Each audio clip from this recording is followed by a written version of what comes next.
We just completed a research project funded by the Institute of Education Sciences at the U.S. Department of Education. We were looking at what educators at the school, district, and state can do to sustain evidence-based practices like PBIS. We were lucky to get information from individuals in 860 schools and follow them for 5 years to see what really made a difference in terms of sustaining or abandoning PBIS. So I want to share with you really quickly 4 tips that our research identified as most important to sustaining PBIS, and then 4 checks to see if you're on the right track. Number 1, keep a strong team. One superhero educator might be able to get PBIS in place for a school, but one superhero cannot sustain it. You got to implement as a team, share the load, and keep things alive, especially when people move on from the positions they're in right now. So here's a check to see if you've got this in place. Think about your school right now. Is there one person that if they left, maybe even you, the systems might disappear? If so, you got to make a plan right now to get that person to share their knowledge and share their tasks across the whole team, as opposed to just relying on one person. Also, keep bringing new people onto the team, especially people who are new to your building. New people bring fresh ideas.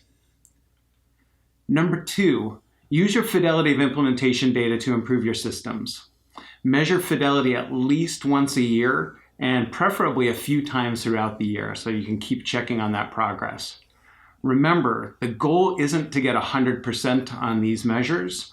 The goal is to find out what can be improved, so you can make sure that you're implementing the critical features that are most likely to improve student outcomes.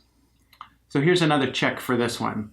You should always know what your next step in implementation is on your action plan. If all you know what your score was, you don't know what to do to keep improving.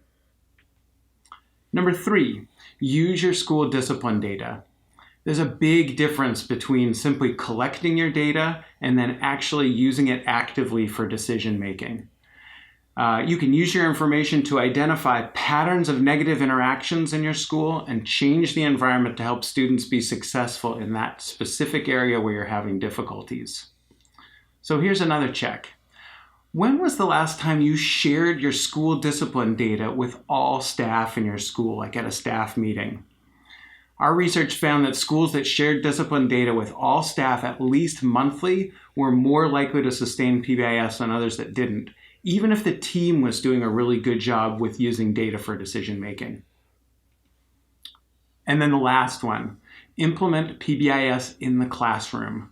Our research showed that the strongest predictor of both sustained implementation and sustained improved student outcomes was implementation of classroom PBIS systems. So here's your final check. Think about how much of the school day your students spend in the classroom. If your school does a great job with PBIS in common areas, like the hallways and the cafeteria, but you don't work together to implement PBIS classroom systems, then your students are not going to a PBIS school.